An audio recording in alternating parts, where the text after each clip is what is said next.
Okay, here we go. Hi, everybody. This is episode 4 of what I'm calling Conversations with the Community. And it's my project to do some storytelling during this uncertain time of the COVID-19 pandemic. Everybody's experiencing this in their own way. And I think when we hear other people's stories, we can maybe be more empathetic to what others are going through and maybe temper some of the reactions we have to how people are dealing with this virus. So today I invited my friend, Debbie O'Reilly. And I was trying to think, when I first met Debbie, it was either during campaigning or during at WowDems, the women's group. So at any rate, it was all kind of politically, political connections. But then near and dear to my heart is that Debbie's a teacher. So thank you for coming. Thank you, Sharon. Thank you so much for having me. So I have some specific things I want to ask you, but I want to start by you just giving us a little bit of introduction, a little bit about you. Tell us about you. Before I do that, I'd like to thank you for having these community discussions. And I remember very well the first time that I had spoken with you. It was through an email. You're doing some volunteer work with the county party. And when I come across somebody who's just a truly genuine, hardworking person, I try to keep that person in my life as much as possible. And you are absolutely one of those people. Again, thank you for your work in the community, your scholarships, your outreach. Anything you need, I will do. Thank you for all your work. Awesome. But a little bit about me. I've lived in Collin County since 1980. I moved from Southern California into Plano and have basically lived here ever since. I moved to a home in Allen, which is just a block away from Plano, about 5 years ago. I'm a graduate of Plano Senior High School. Graduated from Texas Tech University, and I've been an English teacher for 26 years. Wow, that's incredible. A long time. It's a lifetime. I'm currently the English department chair at Plano Senior High School, my alma mater. I have a daughter who is a senior at Liberty High School in Frisco, and she just completed her coursework yesterday, so she's not a senior anymore, I just realized. Congratulations. Yes, and she will attend Vanderbilt in the fall. I have a son who is a junior at Texas Tech and will complete his studies. He's thinking a semester early, so that's great news. Mm-hmm. And I do have an 89-year-old mother who lives with me. We've lived together about a year and a half now. And I spend my free time running around the beautiful trails of Allen and Plano, and also doing everything I can in local politics, as you know. Yeah, I forgot to say that you're also president of Women Organizing Women Democrats. So on all the other things that you do, you managed to lead this amazing organization, and we're grateful for that. But let's start by talking about the teaching piece, because I've heard all sorts of things about not only the challenges, but some of the silver linings to what's going on now. So tell us a little bit about how the transition has gone for you from being at the campus at wonderful Plano Senior High to the virtual teaching. Okay. Well, as you know, in February, when more information about this started coming about, everybody was a little nervous. We started spring break, and I'll never forget, because I spent much of my spring break at home. I was like, I just want to stay home. It's been an exhausting semester. I just want to be home. Little did I know. So I spent a lot of time grading dual credit essays over my break, furiously getting that out so that when I came back day one, we would be ready to transition to the next stage. Well, kind of got a feling as every day went on that I just didn't feel like we were going back. And sure enough, got the announcement, and it was like, oh my gosh, what's happening? I'm just kind of a trooper. Put my head down and we'll figure it out. We'll work together. And it was Sunday night around 7 o'clock. I just kind of broke down. I'm not, a very emotional person, I guess, but I just broke down because I just realized I may never see my students' faces again. we're not going to go back to the classroom together. I may not get to hug them goodbye at the end of the semester. And then I started thinking about my daughter, and she's a senior, and oh my gosh, what about prom? What about band banquet, graduation? I mean, all these thoughts are just formulating in my head, and I just started crying, a really hard cry. Like, I can't believe that this might be over in that way. So then I always give myself one day to cry, and then I shake it off, good night, sleep, get some coffee, and no more tears. Let's get to work. So, I'm really proud of my district, even though we were all blindsided. The district was very proactive in integrating different phases of online learning. They were always organized. We always felt like they had a plan, and everything was coordinated very beautifully. But I'll be honest, the first few days, we were all kind of like, I think I worked every minute of the day for many days, just learning how to get this system that was meant to be taught in a classroom, how to get it online. And so after we were blindsided, individually as teachers, the district really did come in and have a nice plan for us. My concern was, how are we going to keep all of these students engaged? Right. And as a teacher, we struggle to keep them engaged when they're right in front of you. Sometimes walk through the hall, the rows, and give a little touch on the shoulder, and eye contact. Well, we don't have that anymore. So I was like, how are we going to keep them pulled in? Plus, there's some disparities with Wi-Fi, with technology. Mm-hmm. So that was my biggest concern. Immediately, I was able to engage with my dual credit students, who are mostly juniors, but some seniors. And this is the best pleasant surprise, was that I kind of just formulated my own plan. It's separate from the ISD. And I put a spreadsheet up and said, okay, I graded your introductions over the break. We're going to hit the ground running. I want a conference with every one of you online. I figured out how to do it, sign up. And they signed up, like every one of them. Oh, that is great. And we had, sometimes 30-minute conferences. It literally took me almost all of a week and a half. But I was like, this is great. Like, I couldn't believe it. Then for my on-level classes, I was a little bit concerned. We had to wait a little bit longer to wait for the district implementation. And we've got about a week to go, and almost every single student has either finished all of their online learning or made significant progress or are working on it with communication with me. That's great. And I'm so relieved, that we're going to get them going. Mm-hmm.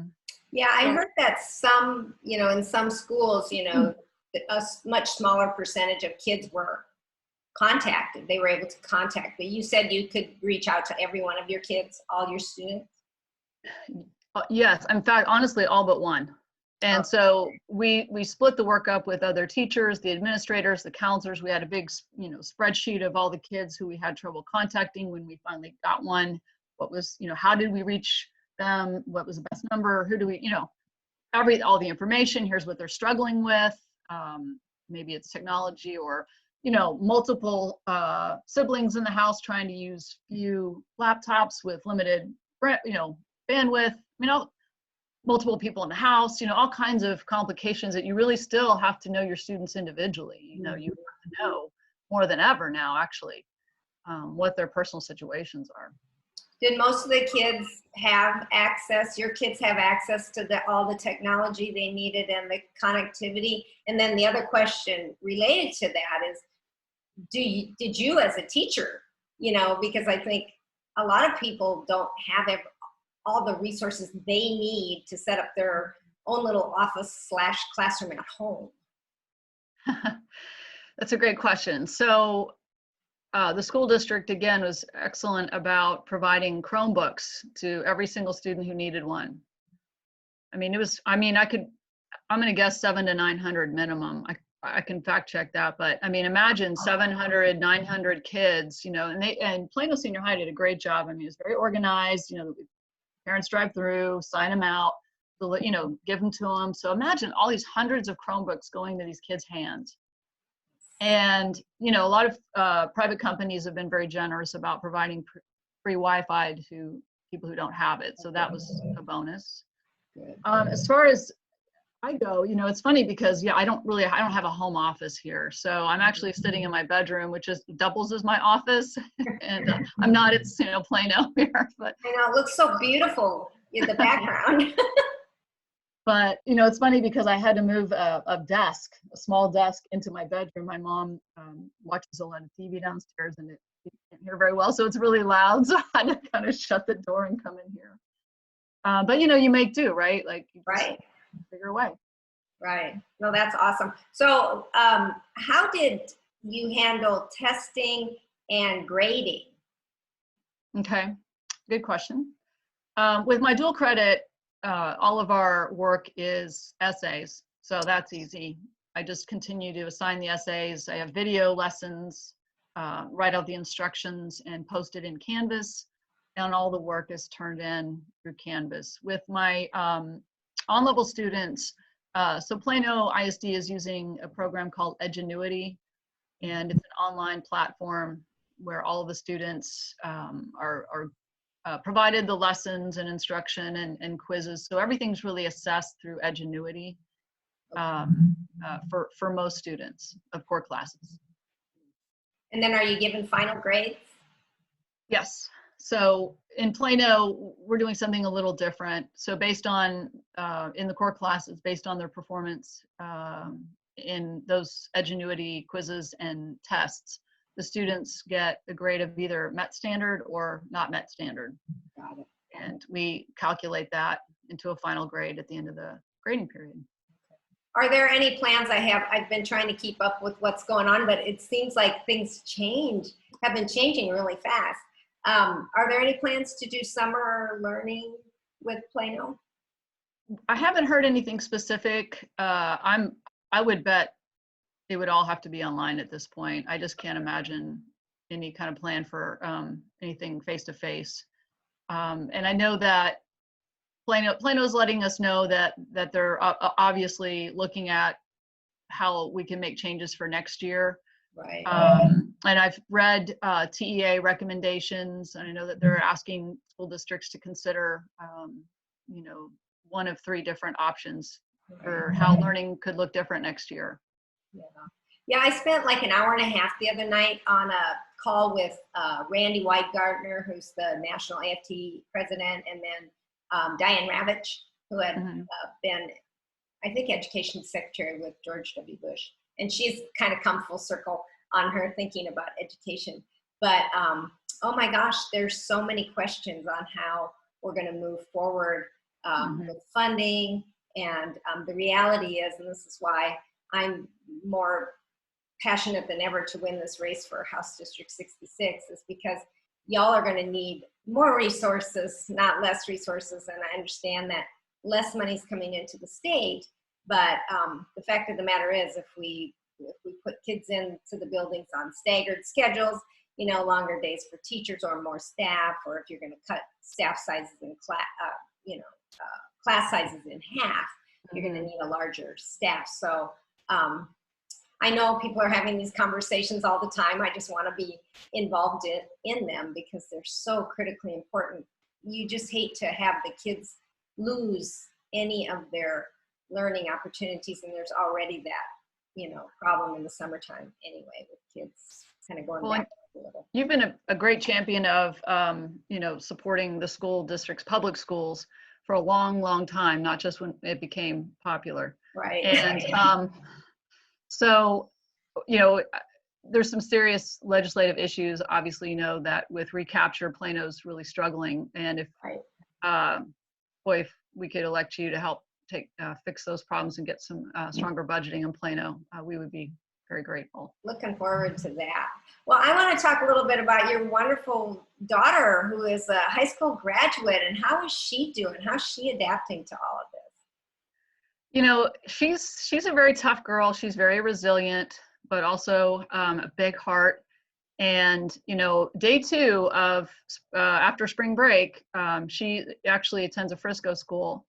And day 2, they were on online learning. And, you know, she's, like I said, very organized, has a planner and all that, but still struggled with like this overwhelming amount of material and no real structure to like when she can do it. And so she had to really, in a whole different level, figure out, okay, from this hour to this hour, I do this, and just it's really hard. And again, she's like, you know, what the kids call a try hard, you know, she's always very organized, but it was hard for her. And, but she, you know, she sat down at that, either her desk in her room or the dining room table, and she was working until she was done. I was so proud of her. That's great. For doing, you know, being so organized, but it's still hard. You know, I think the emotional aspect of managing herself, and every day it was like a new email of something being canceled that she was so looking forward to. Even like her physics group was like gonna have like Hawaiian Falls Day. It's like, or band banquet. Oh, you know, every day was something lost. So she tried to manage all of that, you know. Well, spring is so wonderful at school because the concerts and, you know, all of this end of year celebration and you know, it's just a fun time. So I actually watched the Teacher of the Year little presentation that Sarah Bonser did. I was watching that last night, and I was just thinking of the first time that I had ever gone to that banquet and what a wonderful celebration was. And there was Sarah on the stage all by herself, and she just did a great job of trying to, you know, to still have that recognition of the work that all of you are doing. Now, your daughter's at Frisco, so they're actually having a graduation, right? Is that true? That's right, yes. Okay, so how are they doing that logistically? Okay, so they're having 3 different dates. They have several high schools, as you probably know, and a lot. And so they'll have 3 on the 29th, 3 on the 30th, and 4 on the 30th, and 3 on the 1st. So my daughter will graduate at 8 a.m. on the 30th. It will be at Toyota, and there will be 8 students, 8 tickets per student. Okay. So I'm not quite sure. They do say with social distancing. So I know I'm going with a mask, and I'm a little nervous, but I have faith that Frisco will do the right thing. And right. So Toyota, that's the outdoor, the soccer stadium. Is that where they're having it? Yes. Okay. Excellent. Yeah, I was really surprised because I don't think Plano is doing a in-person graduation, are they? It's a very limited one at this point. So, so for Plano Senior High, it will be over the course of 2 different days, from 10 a.m. to 7 p.m. And they will have stages set in the gym and the auditorium, and graduates and 4 guests will be invited to the graduation and arrive at respective times. So it'll be much more staggered. And basically the students, you know, people will present them with their diploma, which, as we all know, is a certificate. Right. Nevertheless. And they'll be filmed throwing their cap in the air, and it will be collectively put together. Yeah, I just find it so fascinating how the districts are deciding what to do, because it's just varied all across the board. And I guess probably it depends on what the outbreak is in your community and what the thoughts are by those leaders, and you know what the directives are coming from Austin, or lack of directives. Sometimes that's the case, yeah. So yeah. So you have a college age son too, so he just had to come home. And how did that work? So, oh my gosh, you have so much going on. So my son, ironically, over his spring break, which was overlapped with mine, he and some friends were traveling to California and doing a great road trip to see, you know, national parks, state parks. They had planned to stop into Las Vegas. They were going out to, I think, Death Valley and Yellowstone and, Yosemite. Did I get it right? I always mix those 2 up. That's the one tour I haven't gone on yet. So he went, and you know, it's again one of those things, like every day it was kind of like getting worse and worse news, and so his dad and I would like communicate with him like, you should probably just come home now. Like they were shutting down everything anyway, and it was kind of like pointless. So he came back and he went back to Lubbock, and we wanted him to basically quarantine for a while because he had been out too much. And so he stayed there a while, and until we felt like, okay, it's good, safe, because we both have some immunocompromised folks living with us. So. Sure. Have they said what they're going to do for the fall? I know some of the universities have actually made some statements on when they're going to start or if or whatever. So has Tech said anything? From what I can see, they're planning on bringing kids back. I haven't read too much into their protocol at this point, but I know they're hoping for to bring students back. I'm sure they'll make accommodations and adjustments and some distancing. I mean, colleges have such a different situation. They can have class from early in the morning to late at night and on the weekends. Like it's not like public school where we're kind of crammed in this certain amount of time. Exactly. And we've been really reading a lot about what Vanderbilt's doing because my daughter, of course, is a senior 2020 and been sheltered from the last few months of her senior year. Right. Like, oh my gosh, it's like so you're torn because you want safety and health and you also I want her to go and experience freshman year in Tennessee, not my dining room. So right. They have a very nice 4-stage plan where they're really considering making some good decisions about how to keep students managed. Yeah, I think I've been more anxious the last couple weeks than I was at the beginning because when there was a clear, you have to stay home, it was easier. And then when it became kind of whatever, arbitrary, optional, stay home or whatever, I'm more nervous because here at the Shops at Legacy, a lot of people have been out and about and, people aren't all wearing a mask and that kind of thing. So, so I want to finish with talking about your sweet mom because I know that she's staying with you, you said for about a year and a half. So that adds yet another challenge to you. Partly I'm like, yay, she's with you because you just have heard such horrible things on what's happening to our elderly family members that are in long-term care facilities. So tell us how you're adjusting to that and how she's doing. Thank you for asking. I know you met my mom. We were at your victory party when you won your primary. And it's funny, I didn't even realize how many people have met my mom in mostly my political circles just because I've had events here and everybody just loves her. I mean, she's such a warm personality. She's got this wonderful Irish brogue and great sense of humor. So, but it definitely adds a totally different level of responsibility. I personally am very careful anytime I have to go out in public. I wear a mask and oftentimes, wear gloves and spray everything. I have a bottle that's like, water with bleach and soap. So I mean, I don't want to be sick for a month and or worse. And also want to protect my dear mother who's, again, 89. So I'm obviously protecting more so her than even me because she's so vulnerable. So I guess I even I have hand sanitizer by the mailbox, like if I check the mail. I mean, she's really lost out in a lot of ways because I have to limit people who used to visit her. Can't come in. She had a caretaker, dear sweet lady, Ramona Brumfield, come in and spend time with her. She'd have some old friends, can't come by. She would love to go to Kroger and get in that cart and go around and get her groceries. I mean, everybody knew her and her hairdresser would come in. We would take her to her favorite restaurant. And so her world has shrunk even more. It's just basically the living room. And we've watched a lot of Andy Griffith episodes in this house. I didn't remember that from when I was a kid. Pretty good show, I'm not gonna lie. But her world has shrunk.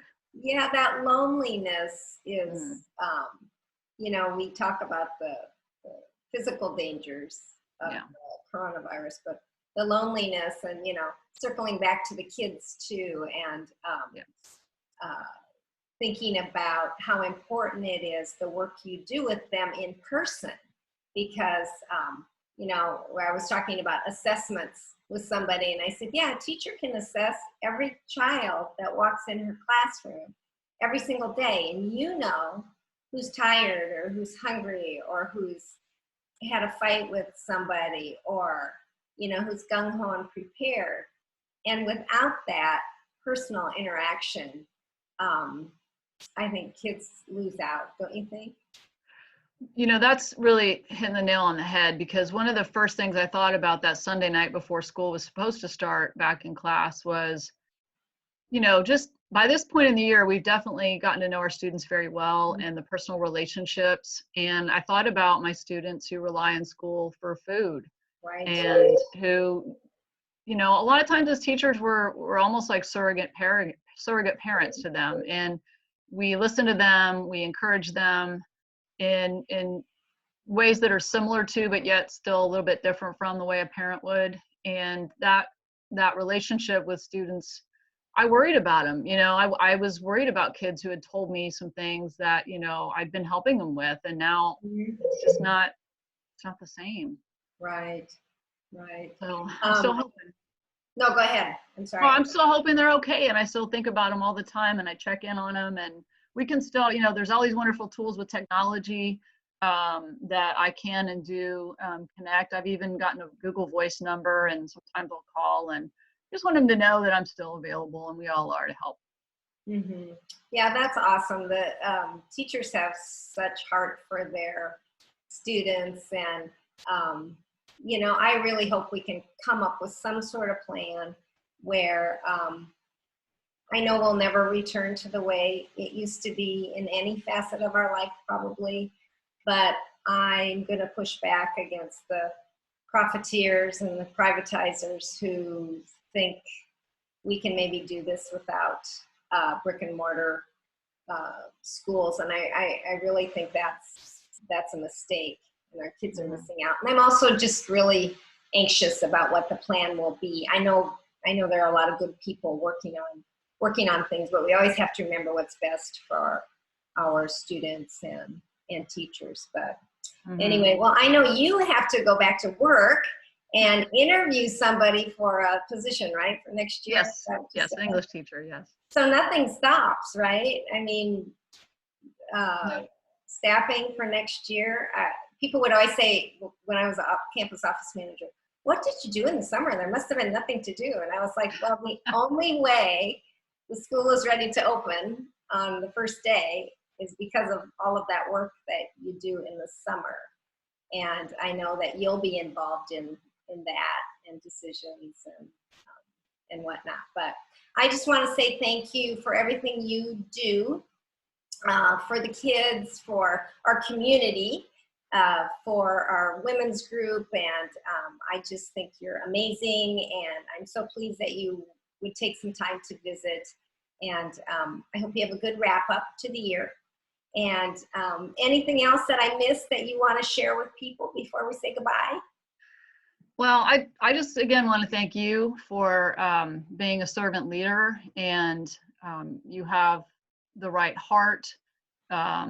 You lead when you need to lead, you follow when you need to follow, and you always have good advice. I've just sought out your advice on so many things, and you've always patiently and thoroughly responded. And that's why I told you, whenever you need anything, I will make time in my schedule for you. And just a message to everybody, let's keep working together. We have to be unified. We cannot be divisive. We all have different opinions, but we've got to work together. There's lives at stake, and just be respectful and decent and loving. And that'll get us through a lot more than we ever thought we could. Absolutely. Wise words from a wise woman. So thank you again. Take care. I hope I get to see you in person soon. Likewise. Okay. Likewise. Take care, Debbie. Thank you. All right. Have Bye-bye. a good one. Bye.